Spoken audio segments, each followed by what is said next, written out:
Hello दोस्तों, स्वागत है आपका हमारे चैनल डिफेंस फॉरम में। दोस्तों आज हम करेंगे 25 अप्रैल 2019 की करंट अफेयर्स। बहुत ही इंपॉर्टेंट करंट अफेयर्स है दोस्तों। हमारा वही प्रोसीजर चलता रहेगा। लास्ट में हम एक प्रश्न पूछेंगे, जो भी उसका आंसर देगा उसका मैं जो नाम यहाँ से अनाउंसमेंट करूँगा।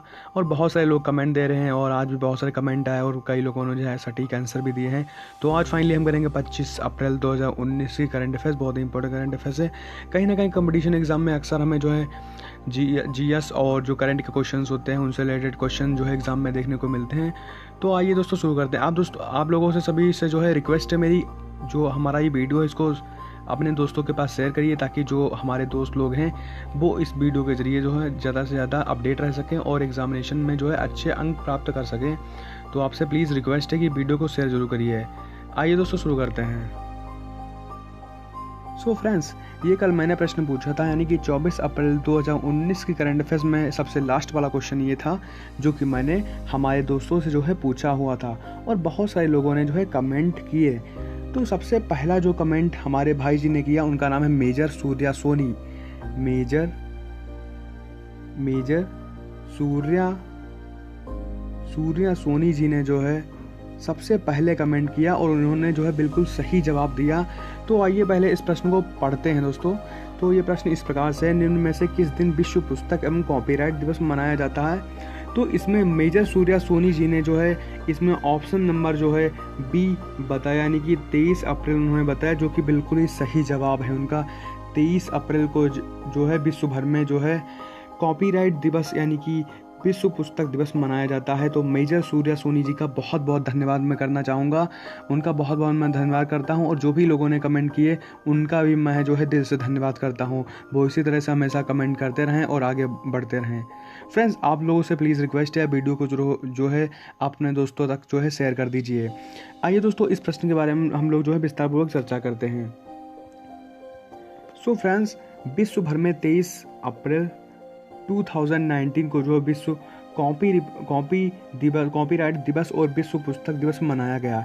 इस अवसर पर संयुक्त राष्ट्र शैक्षिक, वैज्ञानिक और सांस्कृतिक संगठन यूनेस्को द्वारा पढ़ने, प्रकाशन और कॉपीराइट संबंधी कार्यक्रम का आयोजन भी किया गया था। अब नेक्स्ट प्रश्न देखते हैं। सो फ्रेंड्स, ये जो प्रश्न है वो आज की करंट अफेयर्स यानी कि 25 अप्रैल 2019 का पहला प्रश्न है। तो आइए इसको पढ़ते हैं। हाल ही में किस देश द्वारा भारत के साथ राजनीतिक संबंधों के 70 वर्ष पूरे होने पर रामायण पर आधारित डाक टिकट जो है जारी की गई है? तो इसमें हमारा ऑप्शन नंबर 20 यानी कि इंडोनेशिया।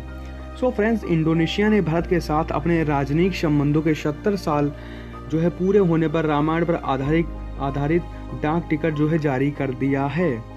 सो फ्रेंड्स, इस उपलक्ष्य में जो है रामायण की थीम पर विशेष स्मारक डाक टिकट जारी कर दिया गया है इंडोनेशिया में। इस स्टाम्प का डिजाइन इंडोनेशिया के जाने माने मूर्तिकार पद्मश्री बपक न्यूआर्थ ने तैयार किया है। न्यूआर्थ जो है इन्होंने जो है तैयार किया है। आइए दोस्तों, ये जो कंट्री हम देख रहे हैं इनकी जो कैपिटल और उनके प्रेसिडेंट और प्राइम मिनिस्टर जो है देख लेते हैं, क्योंकि कहीं ना कहीं एग्जामिनेशन में अक्सर हमें कैपिटल और प्रेसिडेंट, प्राइम मिनिस्टर देखने को मिलते हैं। जो ट्रेंडिंग में जो कंट्रीज रहती हैं, जो ट्रेंडिंग में प्रेसिडेंट और प्राइम मिनिस्टर रहते हैं, वही अक्सर एग्जाम में पूछे जाते हैं। तो आइए सबसे पहले जो हमारी कंट्री है वो मालदीव है और मालदीव की राजधानी दोस्तों है माले। मालदीव की राजधानी माले। माँ से मालदीव और माँ से माले, कितना सिंपल है, मालदीव और माले।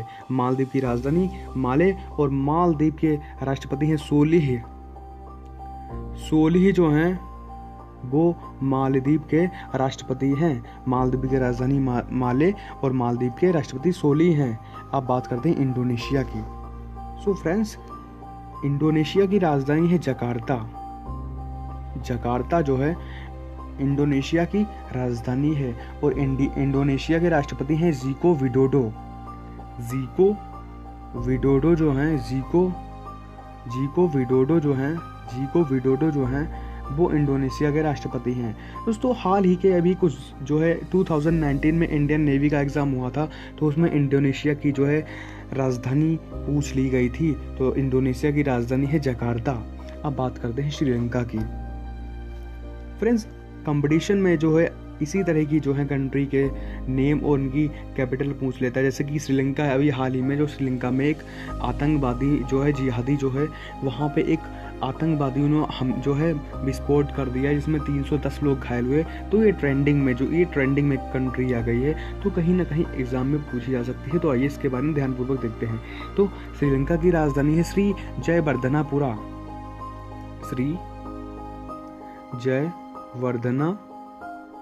श्री जयवर्धनापुरा जो है वो श्रीलंका की राजधानी है। और श्रीलंका के राष्ट्रपति हैं मैत्रीपाल सिरिसेन।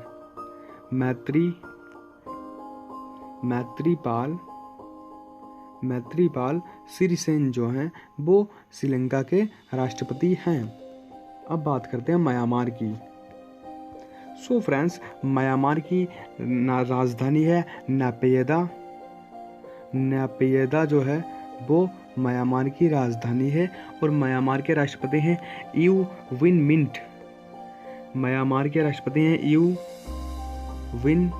मिंट। जो हैं वो म्यांमार के राष्ट्रपति हैं। अब नेक्स्ट प्रश्न देखते हैं।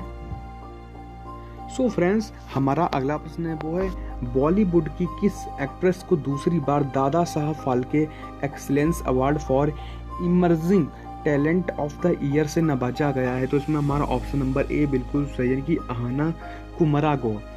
So friends, Bollywood actress Ahana Kumara को एक बार फिर दादा साहब फाल्के जो है पुरस्कार से नवाजा गया है। अहाना कुमार को लगातार दूसरी साल जो है यह पुरस्कार मिला है। बहुत ही इंपॉर्टेंट प्रश्न है, स्पोर्ट्स से रिलेटेड है और कहीं ना कहीं जो है ये अवार्ड जो है अक्सर हमें एग्जामिनेशन में देखने को मिलता है। तो बहुत ही इंपॉर्टेंट ये प्रश्न है। अब नेक्स्ट प्रश्न देखते हैं। सो फ्रेंड्स, हमारा अगला प्रश्न है वो सुप्रीम कोर्ट ने हाल ही में बिल्किस बानो को गुजरात सरकार द्वारा कितना मुआवजा दिए जाने के लिए आदेश दिया है? तो इसमें हमारा ऑप्शन नंबर डी यानी कि 50 लाख रुपए। सो फ्रेंड्स, गुजरात दंगा मामले में सुप्रीम कोर्ट ने 23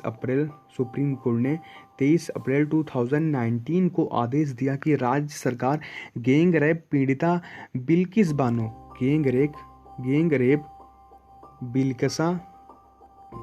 बानो को जो है 50 लाख रुपए मुआवजा दे। कोर्ट ने इस दौरान यह भी कहा कि बानो को नियमानुसार सरकारी नौकरी और घर मुहैया कराए जाए। सो फ्रेंड्स, जो अभी हाल ही में गुजरात दंगा मामले में जो है बिल्किस बानो के साथ जो है गैंग रेप कर दिया गया था, जिसमें जो है सुप्रीम कोर्ट ने आदेश दिया कि आप जो है बिल्किस बानो को 50 लाख रुपए मुआवजा दें और उनको नौकरी व घर जो है मुहैया कराएं। अब नेक्स्ट प्रश्न देखते हैं। सो फ्रेंड्स, हमारा अगला प्रश्न है वो है अंतर्राष्ट्रीय श्रम संगठन यानी कि ILO की रिपोर्ट के अनुसार भारत के निम्नलिखित में से औद्योगिक दुर्घटना में से कौन सी 20वीं शताब्दी के प्रमुख औद्योगिक दुर्घटनाओं में सूचीबद्ध है? तो इसमें हमारा ऑप्शन नंबर बी सही यानी कि भोपाल गैस त्रासदी 1984। बहुत ही भयानक और बहुत ही दुखद घटना ये थी जिसमें हमारे बहुत सारे लोग मारे गए थे। सो फ्रेंड्स, संयुक्त राष्ट्र की एक रिपोर्ट में माना गया है कि 1984 की भोपाल गैस त्रासदी में, जिसमें हजारों लोग 20वीं सदी की दुनिया की प्रमुख औद्योगिक दुर्घटनाओं में से एक है, जिसमें हजारों लोग मारे गए थे। भोपाल गैस त्रासदी जो कि 1984 में हुई थी, जिसमें जो है हजारों लोग मारे गए थे। इसको अंतर्राष्ट्रीय श्रम संगठन यानी कि ILO की रिपोर्ट के अनुसार भारत में जो है 20वीं शताब्दी के प्रमुख औद्योगिक दुर्घटनाओं में जो है सूची में इसको नोटिस कर लिया गया है। अब नेक्स्ट प्रश्न देखते हैं। सो फ्रेंड्स, हमारा अगला प्रश्न है वो हाल ही में चर्चा में रहा माउंट अंगुक किस देश का एक सक्रिय ज्वालामुखी है? तो इसमें हमारा ऑप्शन नंबर डी यानी कि इंडोनेशिया का। माउंट अंगुक जो है वो इंडोनेशिया का एक सक्रिय ज्वालामुखी है। माउंट अंगुक ज्वालामुखी है वो फिर से विस्फोट से आकाश में 2 किलोमीटर 2 किलोमीटर की ऊंचाई तक राख फैला रहा है। इससे पॉल्यूशन तो क्रिएट ही हो रहा है, लेकिन कहीं ना कहीं लोगों की जान को खतरा तो बहुत ही है। इसे जो है 2 किलोमीटर की एरिया तक राख जो है ऊपर जा रही है आसमान में, और जो है ये जो है पॉल्यूशन तो क्रिएट कर रहा है, कहीं ना कहीं बहुत जानलेवा भी शामिल जो है साबित हो सकता है। कहीं ना कहीं एग्जाम में पूछा जा सकता है कि हाल ही में चर्चा में रहा माउंट अंगुक, यानी कि जो सक्रिय ज्वालामुखी अभी हाल ही में सक्रिय हुआ है, इंडोनेशिया में स्थित है, वो किस कंट्री में स्थित है? इंडोनेशिया में। और इंडोनेशिया में सक्रिय ज्वालामुखी का क्या नाम है, ऐसा पूछ सकता है, तो इसका नाम है माउंट अंगुक। माउंट अंगुक जो है आप रट सकते हैं। अब बात कर लेते हैं इन कंट्री की जो है कैपिटल और इनके प्रेसिडेंट और इनके प्राइम मिनिस्टर के बारे में हम लोग बात कर लेते हैं। तो सबसे पहले हमारी कंट्री है वो है मलेशिया, और मलेशिया की राजधानी है कुआलालंपुर। मलेशिया की राजधानी है कुआलालंपुर जो है मलेशिया की राजधानी है। और मलेशिया के प्रधानमंत्री हैं महाथिर मोहम्मद जो हैं वो मलेशिया के राष्ट्रपति हैं। अब बात कर लेते हैं दक्षिण कोरिया की। तो दक्षिण कोरिया की राजधानी है सियोल जो है वो दक्षिण कोरिया की राजधानी है। और दक्षिण कोरिया के राष्ट्रपति हैं मून जे इन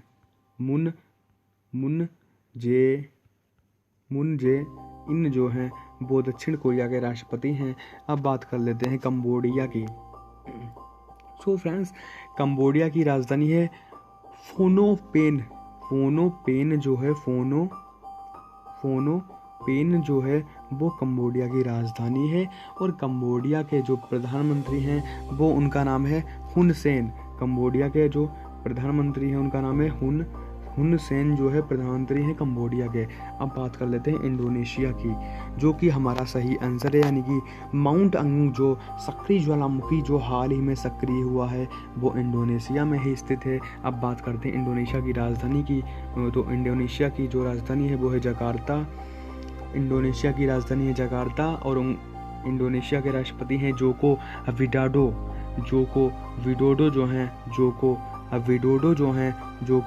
विडोडो जो हैं वो इंडोनेशिया के राष्ट्रपति हैं। अब नेक्स्ट प्रश्न की ओर हम लोग बढ़ते हैं। तो हमारा अगला प्रश्न है वो है निम्नलिखित में से किस दिन राष्ट्रीय पंचायती राज दिवस मनाया जाता है? तो इसमें हमारा ऑप्शन नंबर ए बिल्कुल सही कि 24 अप्रैल को। सो फ्रेंड्स, राष्ट्रीय पंचायती राज दिवस 24 अप्रैल को मनाया जाता है। राष्ट्रीय पंचायती राज दिवस संविधान के अधिनियम दोस्तों राष्ट्रीय पंचायती राज दिवस संविधान के जो है। सो फ्रेंड्स, इसका जो आंसर है वो है 24 अप्रैल। दोस्तों राष्ट्रीय पंचायती राज दिवस 24 अप्रैल को जो है 24 अप्रैल को मनाया जाता है। राष्ट्रीय पंचायती राज दिवस संविधान के अधिनियम 1952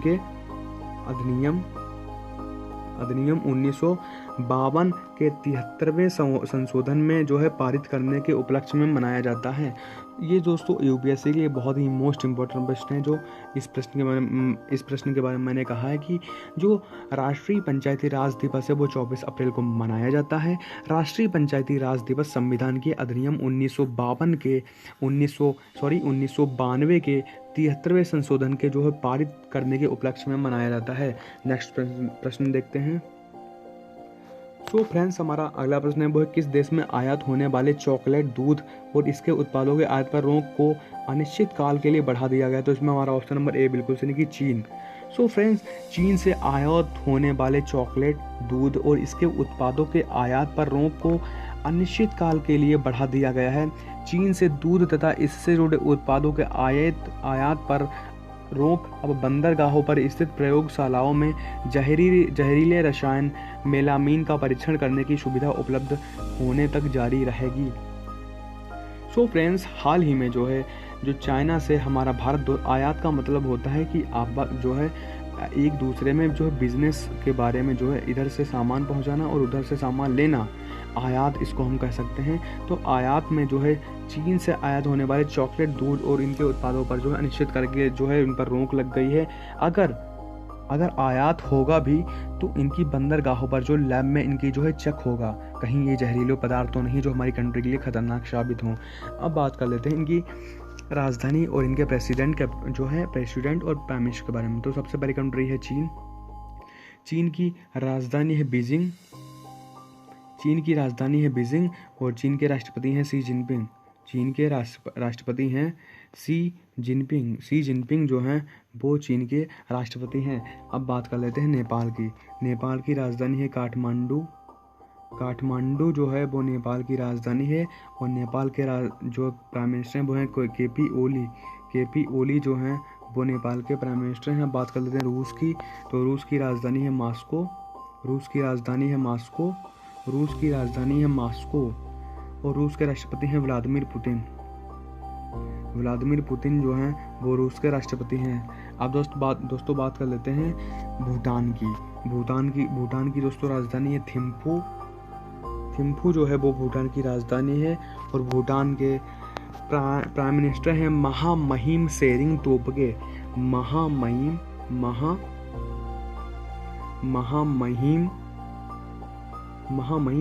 शेरिंग तोब्गे जो हैं वो भूटान महामहिम शेरिंग तोब्गे जो हैं वो भूटान के प्रधानमंत्री हैं। अब नेक्स्ट प्रश्न देखते हैं। सो फ्रेंड्स, हमारा अगला प्रश्न है वो केंद्र सरकार के नए प्रधानमंत्री किसान सम्मान निधि योजना के तहत कितने किस्तों में 10,500 करोड़ रुपए जारी किए हैं? तो इसमें हमारा ऑप्शन नंबर 20 यानी कि 2। सो फ्रेंड्स, केंद्र सरकार ने प्रधानमंत्री किसान सम्मान निधि योजना के तहत 2 किस्तों में 10,500 करोड़ रुपए जारी किए हैं। प्रधानमंत्री किसान सम्मान निधि योजना की पहली किस्त के तहत 3.10 करोड़ जो है रुपए छोटे एवं सीमांत किसानों को 2,000 रुपए जारी कर दिए गए हैं और 2.10 करोड़ रुपए जो है किसानों को योजना की दूसरी किस्त में मिल जाएंगे, यानी कि पहुंच चुकी है। कुल मिला के जो तनख्वाह है किसानों को जो दी जा रही है प्रधानमंत्री किसान योजना के तहत वो किसानों तक पहुंच चुकी है। अब नेक्स्ट प्रश्न देखते हैं। सो फ्रेंड्स, हमारा अगला प्रश्न है वो पहलवान बजरंग पुनिया ने 65 किलोग्राम भारोत्तोलन में कजाकिस्तान के पहलवान को 12-7 से हराकर कौन सा पदक जीता? तो इसमें हमारा ऑप्शन नंबर सी यानी कि स्वर्ण पदक। फ्रेंड्स, एशियाई खेलों के स्वर्ण पदक विजेता और अपने भार वर्ग में दुनिया के नंबर 1 पहलवान बजरंग पुनिया ने यहाँ जारी एशियाई कुश्ती चैंपियनशिप में स्वर्ण पदक जीत लिया है, जबकि प्रवीण राणा जो हैं उन्होंने अपने वर्ग में रजत पदक जो है जीत लिया है। प्रवीण राणा ने है रजत पदक जीत लिया है और पहलवान बजरंग पुनिया ने स्वर्ण पदक जीता है। अब नेक्स्ट प्रश्न देखते हैं। सो फ्रेंड्स, हमारा नेक्स्ट प्रश्न है वो है ईरान और किस देश ने संयुक्त सीमा अनुक्रिया बल की स्थापना करने का निर्णय लिया है? तो इसमें हमारा ऑप्शन नंबर मैं नहीं बताऊंगा, वो आपको बताना होगा। जल्दी से कमेंट करिए, जल्दी से ऑप्शन बताइए कि इसमें कौन सा आंसर सही। जो भी सबसे पहले बताएगा तो मैं समझूंगा वो हमेशा अपडेट रहता है, कहीं ना कहीं मैं समझूंगा कि जो भी ये बंदा प्रिपरेशन कर रहा है कहीं ना कहीं बहुत ही जो है मन लगाकर प्रिपरेशन कर रहा है। और फ्रेंड्स, जो भी कमेंट सबसे पहले करेगा उसका मैं जो है नाम यहाँ से अनाउंसमेंट करूँगा। तो जो है कल यानी कि स्टडी के जो है मेजर सूर्या सोनी जी ने कमेंट किए, 2 कमेंट इन्होंने बिल्कुल सही से किए, परसों किए और कल किए।